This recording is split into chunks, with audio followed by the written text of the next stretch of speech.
It's Friday, April 11th, just following up on the SPY. This is a midday update, and I'll kind of just recap what I've done here and where things stand for the rest of the day. So I discussed how I bought some calls here on bar number 2 and how I took a small loss, reversed the puts. Okay, I was able to scale out here, set up a no-risk trade, and then I ended up exiting this trade, which I'll show you in a moment, at a small gain. So there was a small loss here, a small gain here as we have this whipsawing action, which I'll recap more at the end of the day. And then as it was heading up here and pausing, it was pretty high probability we were going to take out the highs of the day and the pre-market high. So I ended up buying some calls, and that's where I currently stand now with the small gain I just scaled out.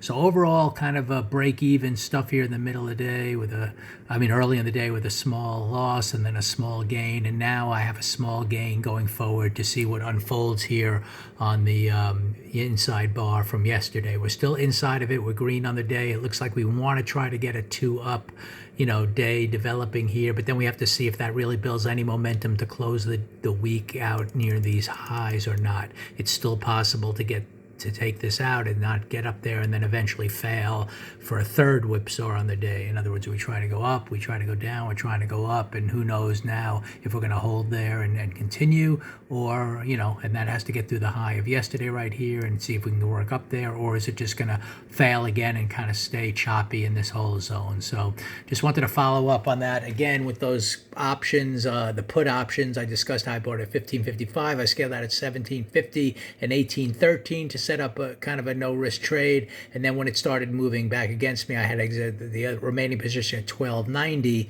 But overall, this was a small gain. Then I bought some calls here, the 525 calls at 13.88.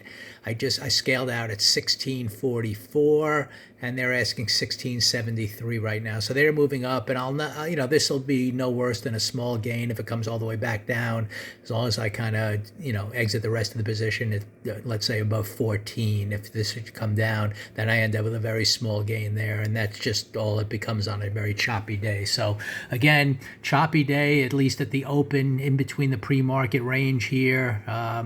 But eventually it's moving higher, and we'll see now if this inside bar can break out to the upside, and then what happens at that inflection point. Do we get a lot of momentum to those highs, close the week out kind of pretty strong here, or is it just kind of fizzle out and stay choppy in here and lead us into next week kind of in a tricky, very narrow range kind of environment? But for now, it's heading up, so I'm going to see what happens here with no risk now back to the upside for the rest of the day.